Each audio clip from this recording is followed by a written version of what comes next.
What's up, everybody? Welcome to Marvelous Statues. As always, I'm George, and this is part 2 of my special collecting news segment where I'm going to be focusing on the collectibles that I found at San Diego Comic-Con. If you saw my last video, then you know that I was fortunate enough to be able to attend Comic-Con on Saturday. It was a crazy event. I want to thank everybody that made that possible for me to attend. I had such a great time. There was things going on in all directions, and I just was like beside myself. I felt like a kid in the candy store that I had to get as much in before the store closed. It was great. I definitely want to go next year. So in this video, I'm going to be focusing on my favorite pieces from the quarter scale and larger statues. So there's a lot to get into, so without further ado, let's do this. All right, so first on my list is the Magneto Premium Format statue by Sideshow Collectibles.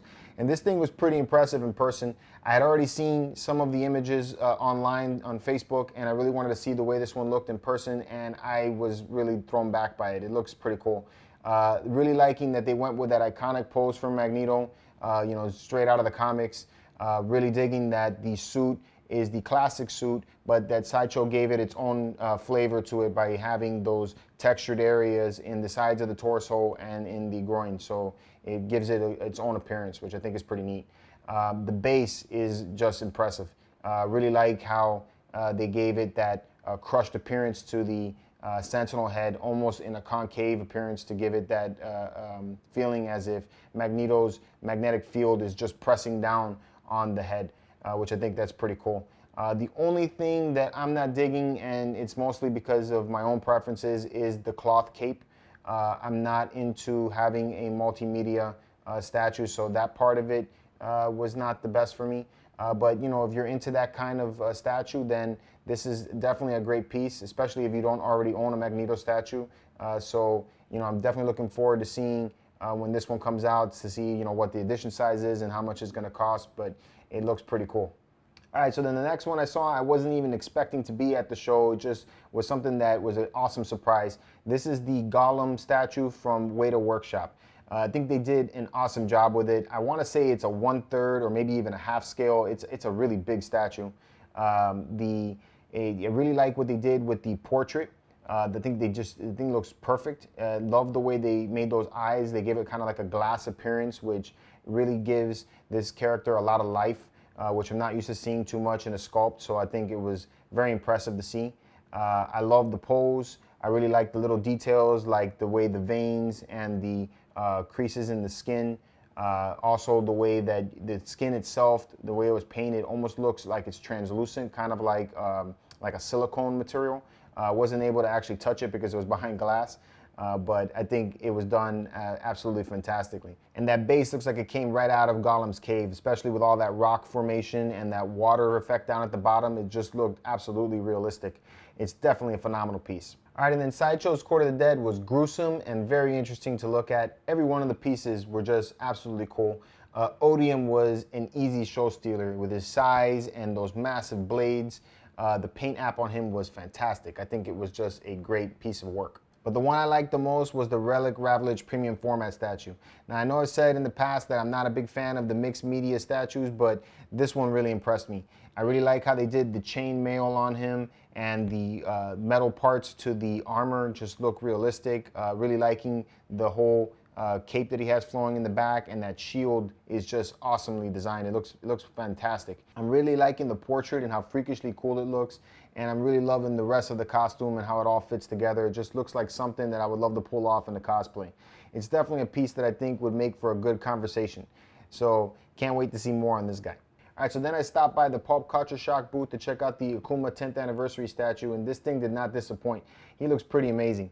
I'm really digging that, you know, it comes with the two torsos. My personal favorite is the one that he doesn't have a shirt on.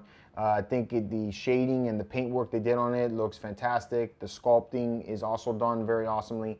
It is a pretty impressive looking piece. Like that you get the option for the 7 heads. I'm really only digging 3 of the heads in my opinion, but you know, having those options is always a good plus. The exclusive base unfortunately was not lit up when I went to the booth, and there was nobody there to turn it on for me so that I could see what it looked like. But it did lead me to see how it looks when the light is not on. From the pictures I saw online, having the flames definitely gives it a really awesome looking appearance. I think without the light up feature, the base is lacking in some details, but I think that could be addressed with a little bit of paint application. But overall, I think the statue looks fantastic. The funny thing is that while I was at the booth, I'm there to see the Akuma statue, but they had this Golem statue that was there that I thought was just being shadowed by Akuma. I think the Golem statue, if Akuma was not there, would have been the show stealer from the Pulp Culture Shock booth. I think it looked really neat. I'm really liking the way that one was posed and how the arm is wrapping around the head, and then he has that flame that's blowing out, and the base is very fitting for the character. I think they did a great job with that. The best part is that Golem is absolutely not my favorite character. Not a character that I picked when I played Street Fighter, but the sculpt and the paint app is what sells this one to me. So it's really definitely about the art when I look at this piece. I'm hoping that the statue comes with the more classic portrait for Golem, but overall, I think that piece is an absolute winner. So can't wait to see more on that one as well. All right, and then Prime 1 Studios had a Catwoman on display that was absolutely beautiful. This one's based on the Arkham video game series, and man, they did a great job. Looks just like her video game counterpart. The base is absolutely phenomenal. I'm really liking how they have those cat heads on the corners and how they have that gold and gray paint app to give it a little bit of contrast there, which I think looked beautiful. The statue itself, they did a great job of giving nice contrast through texture. So you have some areas of the suit that have really high texture and then other parts that are nice and smooth, which adds to the whole beauty of the piece. The portrait is identical to her look in the video game. It's the only thing that I can see about it that I'm not really digging is that it looks a little bit lifeless. She kind of has a more still appearance to her. I know that they did a Harley Quinn that has a little more expression, so I kind of wish that they did that with this one as well, maybe giving her kind of like a sexy smirk or something like that. And I'm really liking the whip and how it wraps around her. It gives a little bit of dynamic feel to this museum pose. And the paint app, I think, was done phenomenally. So it definitely, in my opinion, was one of the best Prime 1 Studio pieces they had on display. All right, and the next one that I absolutely had to see was the Iron Man Mark III by Sideshow Collectibles. Now, with all of the Iron Man statues and hot toy figures that have come out, the one that I have been absolutely waiting for is a Mark III suit in a quarter scale size. So the pose is museum, but I'm really digging how they have Iron Man standing on top of the Ironmonger looking heroic as he's already won the battle. So I think that's pretty cool. Having studied a lot of these Iron Man suits, I think they did a great job with all the details. It looks a lot like the suit from the original movie, so I think that is also pretty cool. But I think what really makes this piece stand out is the paint application. They really make this look like actual metal, and they have all of the dings and dents and battle-worn damage from the fight that he had with the Ironmonger.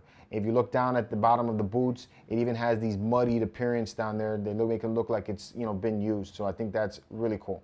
This one here is actually one of my more favorite pieces from the show, so I know I got to jump on this one when it comes up for pre-order. I don't care what I got to do. I really love the way this one came out.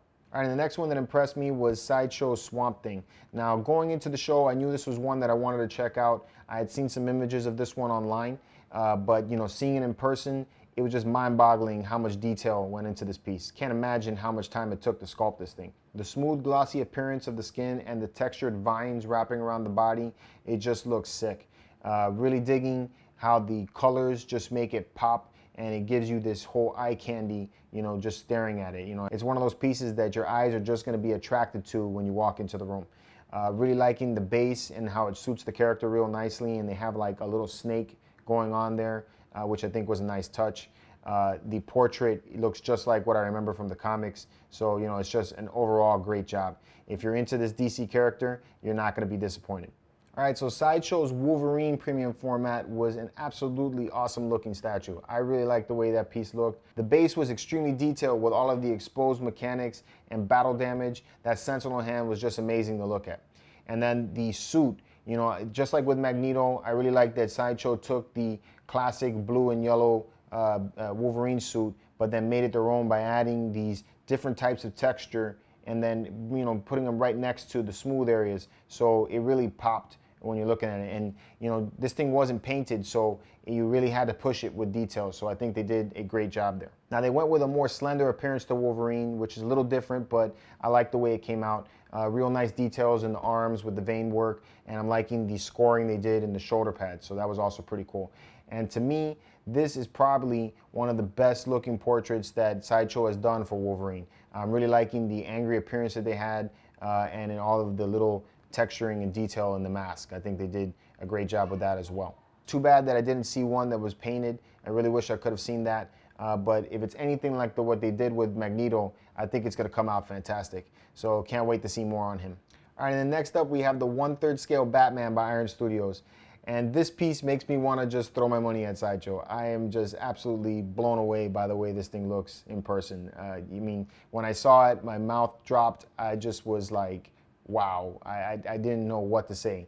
The amount of detail that is in this suit, the different texture, the way that base lights up and how it has that Joker statue holding it up, it's just a beautiful looking piece. I'm really digging how you have the classic look to the suit. That yellow emblem gives it the whole Michael Keaton appearance to it. Digging that the face itself looks very much like Batman from the comics, and how you have the option for 2 different heads and you could switch out the mouth, so I think that's really cool. The texture work in the cape and the weathered appearance to it, it's a beautiful piece. There's not much more I can say about it. There is absolutely nothing that I saw wrong with it when I saw this in person. So yeah, guys, this is one I really want to pick up. It's definitely, to me, the definitive looking Batman. It's just a great looking piece. All right, and then the king of the show to me was the Mad Titan himself, Thanos on Throne by Sideshow. This thing was absolutely phenomenal to see in person. It's sculpting Nirvana, man. I think it looks fantastic. Really loving what they did with the suit, the way that it has all that texture in it, you know, just butt up against all of the smooth areas, gives it some nice contrast. Like how they did those sculpted glyphs in the shoulder pads. I think that looks really cool. The face is just spot on. I think they did a great job with that portrait. Really liking that they went with the glowing looking gems for the glove. I think that looks really cool, and how they light up, I think was fantastic. The base, man, the base was sick. I mean, it had these skulls that were in the handrest. One of the right hand is like crushing it. And then the paint app that they did for it was like a metal looking with blue and purplish tone, that if you like walked in certain directions, it kind of looked like it shifted color as you moved around it. It just was something really neat to see. This is definitely one of the best looking pieces I've ever seen in my life. You know, just really happy with the way it came out. I think that everybody who has this one on order is going to be really ecstatic when they finally get this statue, if it comes out looking like how this prototype did. So, you know, great job on that piece. Can't wait to see mine when it finally shows up. All right, guys, so that's the show. I hope you had a good time. You know, if you did, you know, give us a thumbs up. If you're new here, please hit subscribe. We're on Facebook, Instagram, and Twitter if you ever feel like chatting. And the Marvelous Statues group is always looking for new members. I left links to all that in the description below if you want to get in on that. You know, we're going to be coming back at you with some more unboxings, more reviews, and more news.